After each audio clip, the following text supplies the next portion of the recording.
Salam sejahtera tuan-tuan, puan-puan. Baiklah, berita ini saya petik daripada PH Online.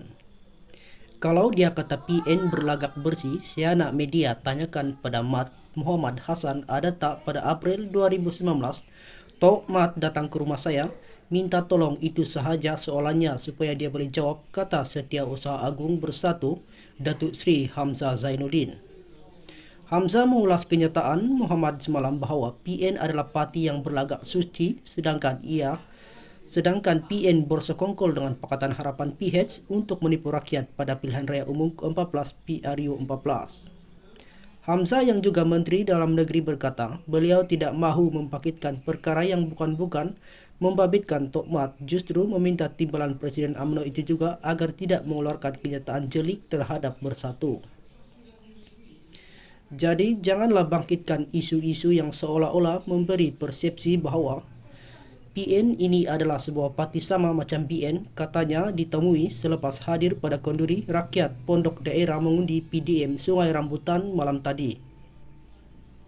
Beliau berkata Perikatan Nasional PN meletakkan calon yang bersih dalam PRU15, manakala BN pula ada meletakkan calon yang mempunyai masalah.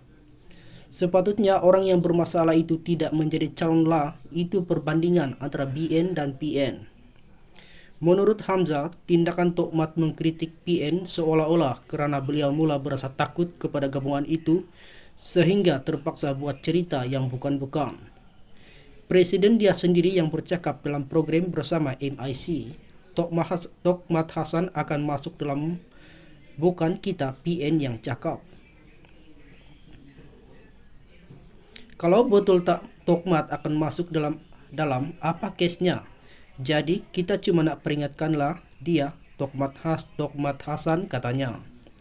Semalam Muhammad memberi amaran kepada Bersatu supaya tidak berlagak suci, memandangkan parti itu bersekongkol dengan Pakatan Harapan PH menipu rakyat pada pilihan raya umum ke-14 PRU14. Pengarah pilihan raya Barisan Nasional BN itu berkata, rakyat perlu menilai kembali dosa-dosa Bersatu dalam gabungan itu walaupun parti berkenaan kini bersama Perikatan Nasional PN. Bersatu terbabit merangka manifesto yang tidak ditepati tetapi orang lupa tentang itu kerana mereka sudah keluar daripada PH. Bersatu jangan ingat mereka tiada dosa dan sekarang apabila masuk PN berlagak suci pula, kata Muhammad yang lebih dikenali sebagai Tok Mat. Mengenai dakwaan ngakorming negara akan menjadi Taliban sekiranya PN berkuasa, Hamzah berkata ketua DAP Perak itu sebagai cetek pemikiran. Malah beliau tidak akan teragak-agak membuat laporan polis sekiranya kenyataan itu mencetuskan kerusuhan kaum. Saya rasa dia seorang yang cetek pemikirannya kerana dia hanya membakar semangat kumpulan-kumpulan tertentu nak menakutkan golongan tertentu. Sekiranya ada perkara-perkara yang membabitkan kerusuhan atas sifat beliau yang mengeluarkan kenyataan itu, saya akan buat laporan polis dan saya minta supaya polis mengambil tindakan, katanya.